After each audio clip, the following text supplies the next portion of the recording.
Good morning all of you. देखिए, आज हमने पिछली क्लास में देखा था कि सिकंदर के बारे में पढ़े थे। पहली बात यह है, यदि आपको भारत का इतिहास जानना है तो क्रमवार अगर जानकारी हमें कहीं मिलती है तो सिकंदर के आगमन के समय आती है। मतलब अगर आप सिकंदर को ये पता हो जाएगा कि सिकंदर 326 बीसी में आए हैं तो आपको ये समझ आएगा कि भारत में प्राचीन जो सभ्यता है, मतलब हमारे यहाँ कौन कौन सा था, किस समय था, इसकी जानकारी मिलती है। लेकिन अभी हमने देखा कि कई बार सिलेबस में रहता है कि सीधा चालू होता है मौर्य वंश से। तो यदि आपको चंद्रगुप्त मौर्य के बारे में जानना है या चंद्रगुप्त जैसा राजा या इस वंश की स्थापना क्यों हुई, तो उसके पीछे तीन कारण है। पहला कारण अगर देखा जाए तो सिकंदर। दूसरा देखो, यहां देखिए, पहला कारण है सिकंदर, यूनान का सिकंदर विश्व विजय अभियान में निकला है और भारत की ओर बढ़ रहा है, एक हो गया।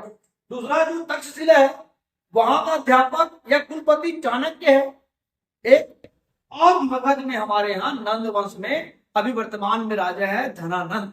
ये तीनों को समझना पड़ेगा। देखिए क्या हुआ, जब ईरान इराक में हमला करके सिकंदर भारत की लगभग उत्तर पश्चिम सीमा तक पहुंच गया तो तक्षशिला जो है, तक्षशिला विश्वविद्यालय है। देखिए तक्षशिला क्या है, पहली बात तो जगह है। वर्तमान में अगर देखा जाए तो तक्षशिला जो है उसका उसी का नाम है रावलपिंडी। कहाँ? पाकिस्तान में।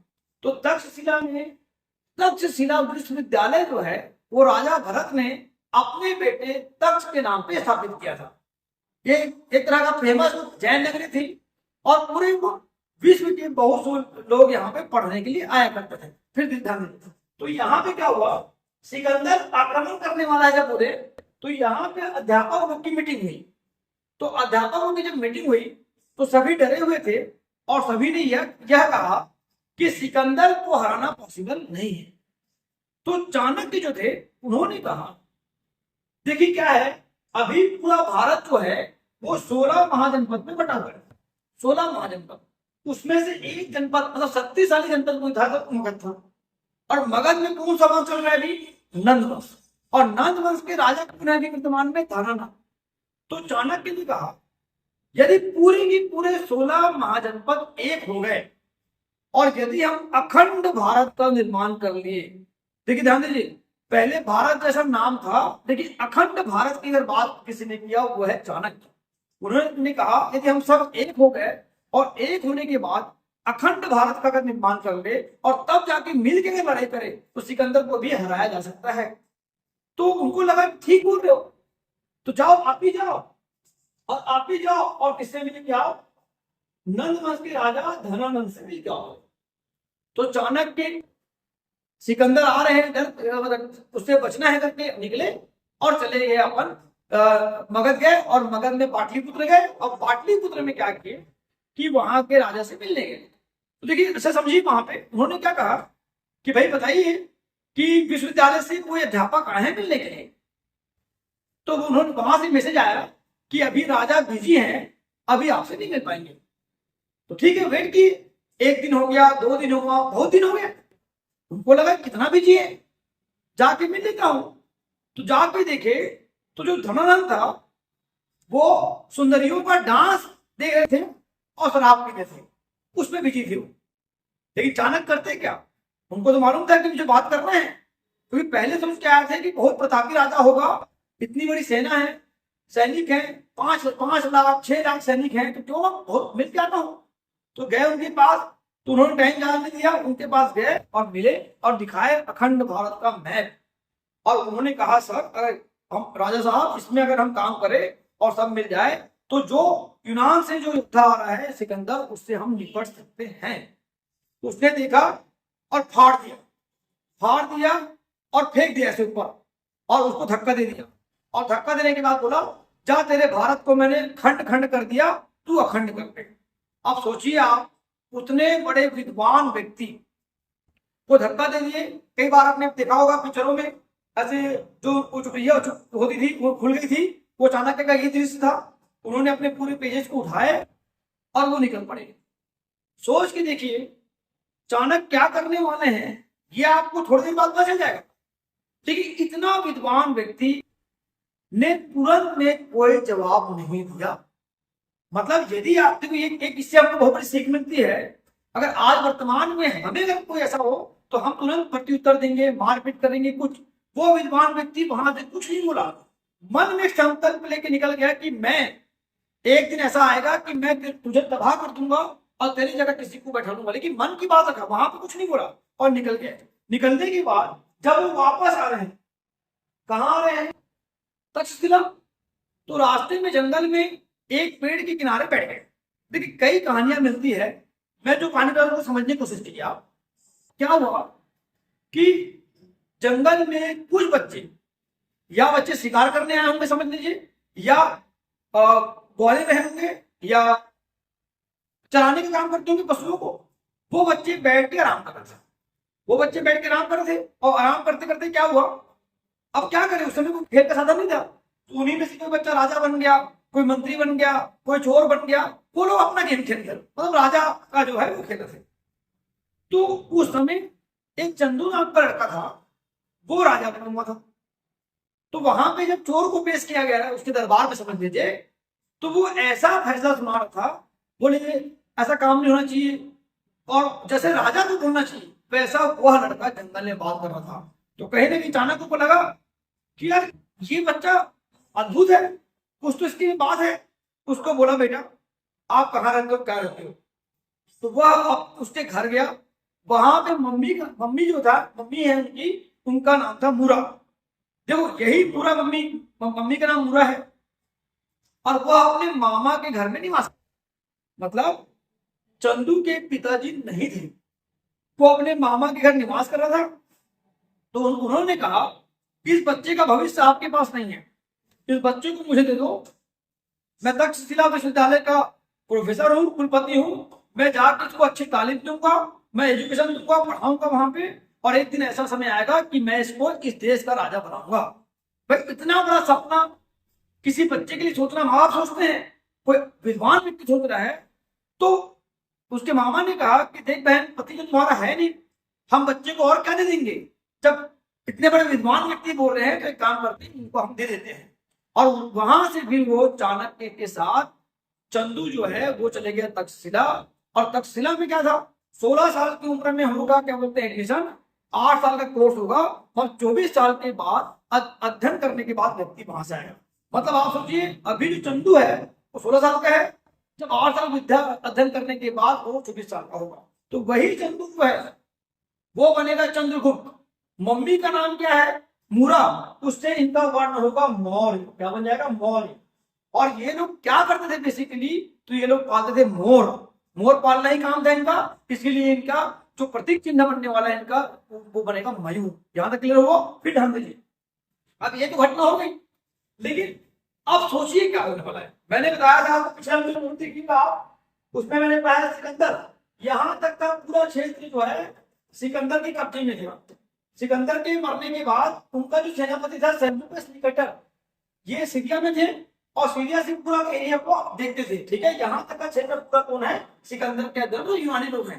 देख कौन है, सेल्यूकस निकेटर। क्या आपको याद रखना है, हुआ क्या, जैसे ही चंद्रगुप्त हुए, मतलब बड़े हुए, तो इनको लगा अब मुझे युद्ध करना है।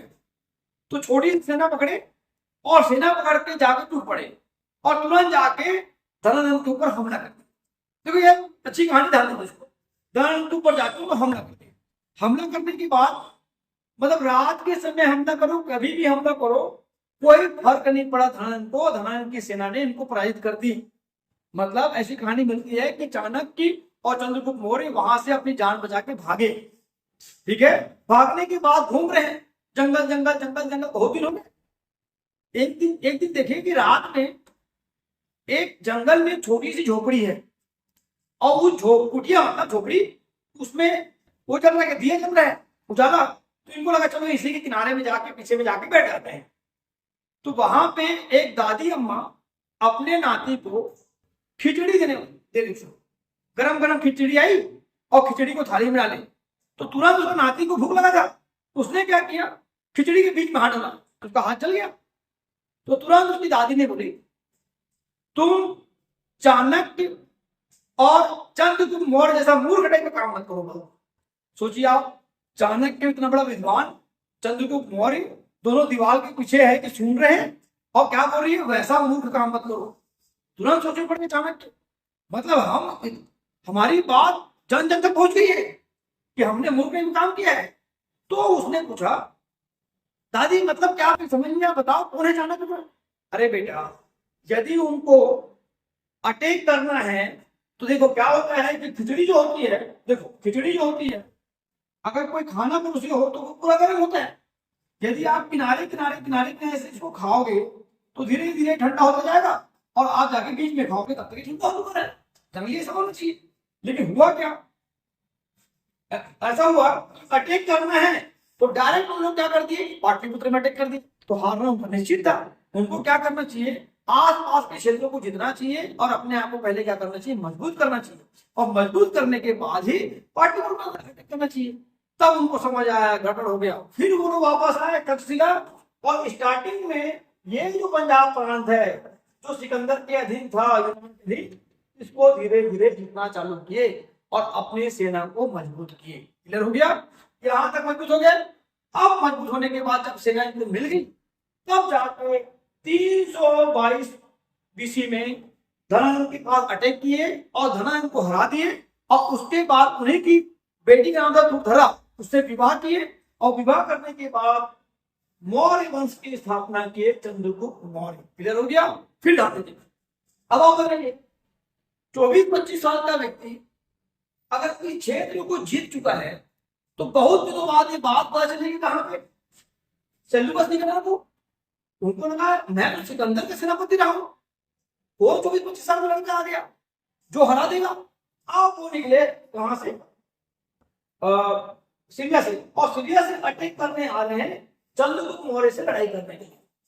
तब तक के चंद्रगुप्त मौर्य ने उत्तर में हेरात तक, दक्षिण में उत्तर में हेरात तक के, पूर्व में महास्थान तक के, और पश्चिम में बल्किस्तान तक के, और नीचे में मास्की मतलब कर्नाटक मैसूर तक अपना क्षेत्रफल बढ़ा चुके थे। मतलब अखंड भारत की बात जो कर रहे थे अपन, ये निर्मित हो चुका था। उत्तर में आएंगे तो हेरात मतलब काबुल तक के, इधर आएंगे तो वर्तमान में पाकिस्तान में बलूचिस्तान है वहां तक के, नीचे में मास्की मैसूर मतलब कर्नाटक तक, और महास्थान मतलब वर्तमान का बंगाल। उत्तर दक्षिण पूरा पश्चिम विस्तार इतना ज्यादा हो चुका था कि हमारे अखंड भारत का निर्माण हो गया था। इसीलिए राष्ट्रीय शासक किसी को बोलते हैं तो हम लोग चंद्रगुप्त मौर्य को संज्ञा देते हैं उसको। अब अभी तक इसके पास सेना, अब 6 लाख सेना, तो 6 लाख सेना हो चुकी थी। तो कई इतिहासकार, यूनानी जो इतिहासकार हैं, वो 6 लाख सेना होने के कारण ही इनको सेंटोकोटस कहते हैं। उसका ऐसा माना था कि सेना 6 लाख नहीं होगी, 1 लाख। एंडोकोटस, एंडोकोटस और सेंटोकोटस किसकी उपाधि या नाम है बोलेंगे तो चंद्रगुप्त मौर्य की आपको याद रखना है। अब सोचिए, सीरिया से सेल्यूकस निकेटर लड़ाई करने के लिए चंद्रगुप्त मौर्य के पास आ रहा है। अब वो बच्चा नहीं रहा, उसके पास 6 लाख सेना है, मतलब उसके पास 3 लाख तो हाथी ही समझ लो लड़ाई करने के लिए। ठीक है, जैसे ही यहां में पहुंचे, पहुंचने के बाद सेल्यूकस निकेटर को समझ आ गया कि मैं गलत हूं। युद्ध के लिए बात तो हो गई, मतलब उनको लगा मैं गलत जगह भिड़ गया हूं, और सेल्यूकस निकेटर की हार हो गई। तो सेल्यूकस निकेटर बोले, अरे भाई मैं लड़ाई करने नहीं आया था, मैं तो खुद पूरे स्थान आपको देने आया था। और उन्होंने बोला कि अब लड़ाई में मर जाऊंगा। तो उन्होंने क्या किया, अपनी बेटी हेलेना जो है उसका विवाह कर दिया चंद्रगुप्त मौर्य के साथ, और समझौते के साथ साथ नातेदारी भी बना ली है। इधर हुआ यहां तक के। फिर समझिए, तो अच्छे समझिए, यहां से हेलेना मतलब जिसको आप बोल सकते हो, हम लोग अभी बोलते हैं कि अंतरराष्ट्रीय विवाह, ये इंटर कॉन्टिनेंटल विवाह था पहला। मतलब पूरा एक महाद्वीप बना, दूसरा महाद्वीप है, पहला शादी ऐसा हुआ था। इंटरकास्ट की बात नहीं करना है, इंटर कॉन्टिनेंटल विवाह चंद्रगुप्त मौर्य और से हेलेना, ये आपको याद रखना है। फिर देखिए ये हो गया। अब चंद्रगुप्त मौर्य को लगा मैं भी कुछ दे दूं, तो उसने दे दिया 500 हाथी गिफ्ट अपने ससुर को। तो ऐसा बोलते हैं कि सेल्यूकस निकेटर पहली बार हाथी देखा था, क्योंकि वो लोग घोड़े से आए थे। हाथी देखा, वो बोले है क्या, 500 हाथी अगर ले जाऊंगा मैं अपने साथ तो ये पूरा यूनान खा जाएंगे। तब उसने हाथी की इंपॉर्टेंस को बताया युद्ध में। उसने कहा आपको लग रहा है मजाक, एक हाथी को समझ के देखिए, एक हाथी यदि अपने कुछ से मारेगा 4-5 सिपाही मर जाएंगे, सूंड से मारेगा 4-5 सिपाही मर जाएंगे, और यदि गोल घूम गया तो 20-25 मर जाएंगे, और कोई चाकू तलवार मारते रहेगा तब तक उसको वो जान से मार देंगे। ठीक है, तब सेल्यूकस निकेटर को समझ आया, बोलते अच्छा ये बात है। तब समझ आया कि हम लोग यहाँ से भागे क्यों और हारे क्यों। क्लियर हो गया यहाँ तक के। अब देखिए, तो ये जो सेल्यूकस निकेटर और चंद्रगुप्त मौर्य का युद्ध कब हुआ ऐसा प्रश्न है, तो आपको 305 BC याद रखना है। उनकी बेटी का नाम हेलेना याद रखना है। यहां तक कोई दिक्कत नहीं होना चाहिए। दूसरा, अगर 322 बोलेंगे, जैसे ही वो गद्दी में बैठा तो उसने प्रथम जैन संगति की थी। कई बार प्रश्न आता है, देखो हमारे यहाँ जब जैन धर्म पढ़ेंगे आप इतिहास में तो उसके 2 सम्मेलन हुए हैं, और बौद्ध संगति पढ़ते हैं तो उसके 4 सम्मेलन हुए हैं। तो पहला जैन संगति या जैन सम्मेलन किसने किया, तो 322 BC में किसने करवाया बोलेंगे तो चंद्रगुप्त मौर्य ने। ठीक है, और उसके अध्यक्ष कौन थे बोलेंगे तो स्थूलभद्र, ये आपको याद रखना चाहिए। अब हुआ क्या, सब चीज ठीक चल रहा था, लेकिन अंतिम दिनों में क्या हुआ, ऐसा देखा गया कि अंतिम दिनों में 298 के आसपास ये रहा कि कंटिन्यू निरंतर 12 साल तक के साम्राज्य में भीषण मतलब अकाल रहा। भाई देखो 1 साल का अकाल रहेगा तो आदमी निपट भी जाए, 2 साल हो गया, 3 साल हो गया, 4 साल हो गया, देखते देखते 12 साल हो गए। मतलब पूरी भुखमरी से लोग मरने लगे। चंद्रगुप्त मौर्य को तकलीफ होने लगी कि क्यों हो रहा है मेरे राज में, मैं अपनी जनता का पेट क्यों नहीं भर पा रहा हूं। तो उन्होंने फिर उन्हीं जैन मुनियों को बुलाया और बैठक करा कि भाई मुझे बताओ कि पिछले 12 साल से अकाल पड़ा, मैं क्या करूं। तो वहां पे एक ऋषि मुनि आए, जैन मुनि, उनका नाम था भद्रबाहु। वो भद्रबाहु देखे और बोले ये तेरे पापों का कर्म है, कि तूने जितने पाप किया है इसी कारण ये तेरी जनता भोग रही है। तो बोले मैं तो कोई पापी नहीं किया हूं, मैं तो अच्छा काम कर रहा हूं। तो बोले तुम ये बताओ इस 16 महाजनपद को जीतने के लिए कितने निर्दोषों की आपने हत्या किया होगा। भाई राजा को मारना था आपको, लेकिन साथ में कई निर्दोष लोग जनता को आपने मारा है, किसी का पाप है। तो आप टेंशन में आ गए। भाई कोई भी व्यक्ति रहे, पाप पुण्य बोलोगे, ऐसी टेंशन में आता है, टेंशन में आ गया। बोला करना क्या बताइए आप। तो उसने कहा कुछ नहीं हो सकता, अब तेरे को मरना तय है। तो बोले एक काम करो, आप हमारे में अगर तुमको मोक्ष प्राप्त करना है, कैवल्य प्राप्त करना है, तो अपने शरीर को भूखा प्यासा रख के मरो। ऐसा ही होता है, इसको बोलते हैं संथारा और संलेखना विधि। तो मतलब जैन में हमारे संलेखना विधि है। इसका मतलब ये होता है कि व्यक्ति को अपने पाप की प्रायश्चित करना है, या कैवल्य जाना है, या मोक्ष मिलना है, तो तभी मिल सकता है जब भूखा प्यासा अपने आप को तकलीफ दे, धूप में रहे, धूप में अपने आप को तपाए, पानी में, मतलब ऐसा है कि अपने आप को तकलीफ दे दे के मारेगा, तभी उसको मोक्ष मिलेगा। तब जाके उनको लगा मैंने बहुत पाप कर लिया, मुझे जाना चाहिए। तो वह कर्नाटक के श्रवण बेलगोला में गए और ऐसा संलेखना विधि के माध्यम से, संधारा विधि के माध्यम से अपने प्राणों को त्याग दिए, वो चंद्रगुप्त मौर्य। ठीक है, इसके बाद आप देखेंगे कुछ बातों को और समझिए, फैक्चुअल बात। अब ये तो क्लियर हो गया। आप मुझे बताइए, जो चाणक्य पूरा साम्राज्य देख रहा है वो उनका प्रधानमंत्री था।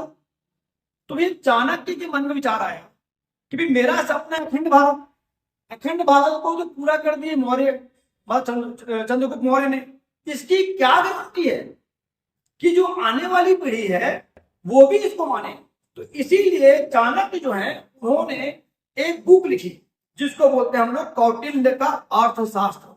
कौटिल्य मतलब चाणक्य, विष्णुगुप्त मतलब भी चाणक्य। तो कौटिल्य का अर्थशास्त्र जो है, बुक का नाम अर्थशास्त्र है, लेकिन वह मौर्य काल के राजनीति के ऊपर लिखी गई है। राजनीति के ऊपर मतलब प्रशासन के ऊपर, कैसे आने वाला राजा काम करेगा। देखिए समझना अच्छे से, यहाँ 2 बातों को क्लियर करना है। राजनीति, एक राजा को कैसी राजनीति करना चाहिए वो अर्थशास्त्र में मिला है। विश्व में क्या था उस समय, अलग से अर्थशास्त्र कोई विषय होता नहीं था, हमें राजनीति शास्त्र के साथ ही अर्थशास्त्र को पढ़ा जाता था। इसीलिए उस बुक का नाम क्या किया अपन, नहीं सॉरी, अर्थशास्त्र जो है उसके साथ हम पढ़ते थे राजनीति शास्त्र, तो बुक का नाम क्या लिखते हैं अपन, अर्थशास्त्र। तो लेकिन काम क्या था उसमें, क्यों राजनीति के बारे में था। लेकिन विश्व में अर्थशास्त्र को राजनीति से अलग करने वाले थे मैकियावेली, जिन्होंने किताब लिखा द प्रिंस। तो द प्रिंस किताब लिखी मैकियावेली ने, इसीलिए चाणक्य को भारत का मैकियावेली कहते हैं। ये है राजनीति के बारे में। लेकिन जो सेल्फिश निकेटर है, इन्हीं के साथ 300 इसी के समय 304 से एक दार्शनिक आए थे मेगास्थनीज, और मेगास्थनीज जो है उन्होंने लिखा इंडिका। तो भारत के ऊपर लिखने वाली अगर पहली किताब में पूछे तो वह है इंडिका। ठीक है, राजनीति के ऊपर लिखने वाली चाणक्य द्वारा लिखी गई किताब थी अर्थशास्त्र, जिसको आप याद रखेंगे। और मेगास्थनीज ने क्या लिखा, मतलब भारत पहली किताब लिखी गई थी वो है इंडिका। ठीक है, ओके, थैंक यू ऑल।